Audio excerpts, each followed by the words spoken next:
O agregador CNN Locomotiva apresenta as tendências de voto para candidatos à presidência da República e é baseado nas pesquisas dos institutos Datafolha, FSB, IDEA, IPEC, IPESP e Quest, registradas no Tribunal Superior Eleitoral. Vamos então conferir agora os resultados atualizados após a divulgação da última pesquisa, que é IPEC.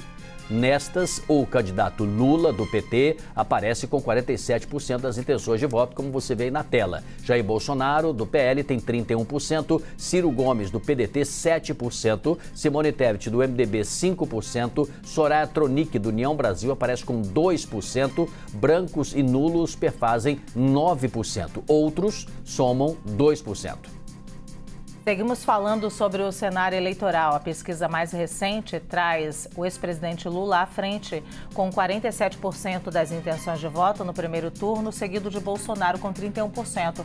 A gente conversa agora, ao vivo, com o professor Antônio Lavareda, cientista político. Lavareda, muito bem-vindo aqui à CNN Brasil mais uma vez. Eu já começo perguntando sobre a pesquisa IPEC de ontem à noite. Eu queria saber exatamente para quem ela é uma má notícia e queria que incluísse não só o primeiro e o segundo candidatos, mas também os terceiro e quarto candidatos, Tebet e Ciro. Olha, boa tarde, Luciana, boa tarde, Sidney, e aos espectadores da CNN. A pesquisa de ontem é uma péssima notícia para o presidente Bolsonaro, porque ela é a primeira recente, do prazo dessa última semana, que abre concretamente a possibilidade da eleição ser resolvida no primeiro turno. E o segundo turno sempre foi a esperança, por óbvio, do presidente Bolsonaro se manter competitivo e conseguir aí disputar aí uma eventual vitória na segunda volta. Então, essa pesquisa marca uma fase nova nessa reta final. E é a seguinte indagação: as pesquisas dessa semana, as próximas pesquisas, confirmarão essa distância de Lula sobre os demais, porque além de Bolsonaro, todos os outros candidatos, obviamente o agregado deles concorre para a existência ou não do segundo turno. As próximas pesquisas vão confirmar isso, é a grande indagação. Do ponto de vista do terceiro e da quarta colocação, Luciano, o que nós temos hoje é uma disputa, de fato. Eu via os comentários de vocês pouco antes, é uma disputa, de fato, pelo terceiro lugar. Em algumas pesquisas, por exemplo, na nossa última pesquisa do IPESP, divulgada no último sábado, inclusive aqui na CNN, a senadora Simone Tebet já havia ultrapassado Ciro Gomes entre os eleitores mais velhos, de mais de 60 anos, no segmento feminino, na região norte e centro-oeste agregada e na região sul, empatando na região sudeste. Ela perdia apenas Ciro Gomes na região nordeste, inclusive porque nessa região, no estado do Ceará, o ex-ministro leva uma vantagem, porque é natural, é o seu torrão natal.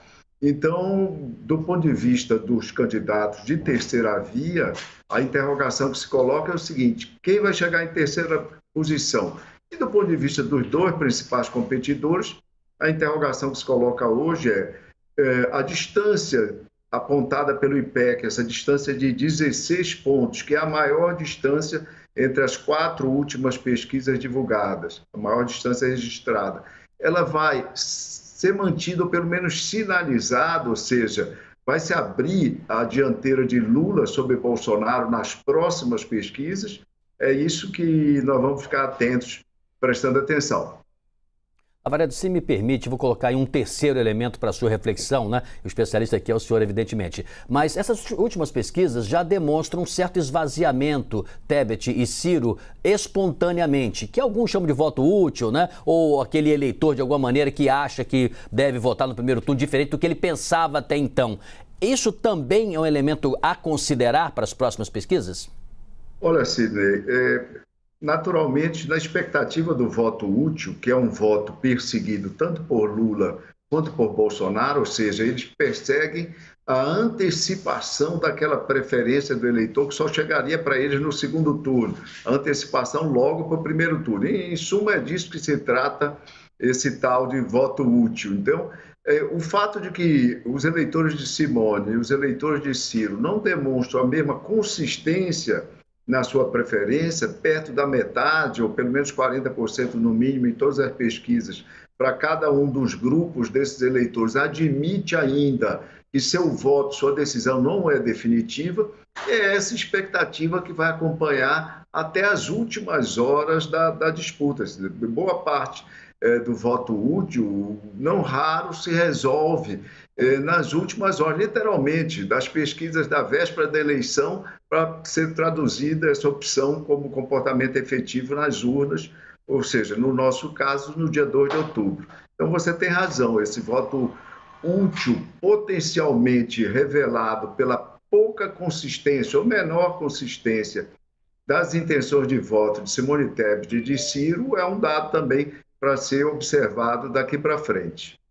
Tavareda, eu queria falar sobre estratégias. Ultimamente, a gente tem dito muito aqui que o presidente Jair Bolsonaro, na impossibilidade de baixar a rejeição dele, tem tentado muito aumentar a rejeição do ex-presidente Lula, especialmente com um discurso incisivo sobre corrupção. O presidente Lula, por sua vez, tem se aliado a vários nomes importantes, tentando mostrar que tem ali uma frente ampla pela democracia. Agora, depois de Marina Silva, ontem também com uma reunião com muitos outros ex-candidatos, inclusive Henrique Meirelles. Qual estratégia está funcionando mais? Olha, Luciana, os dados das pesquisas revelam que até agora a estratégia de Lula tem surtido mais efeito. Essa estratégia que você mencionou é essa estratégia que produz efetivamente voto útil, ou seja, atrai eleitores que eventualmente não estavam inclinados a votar no presidente, como eu disse, já no primeiro turno, e pelo simbolismo dos gestos, das aproximações, seja semana passada com Marina Silva, seja essa semana com um conjunto de ex-candidatos.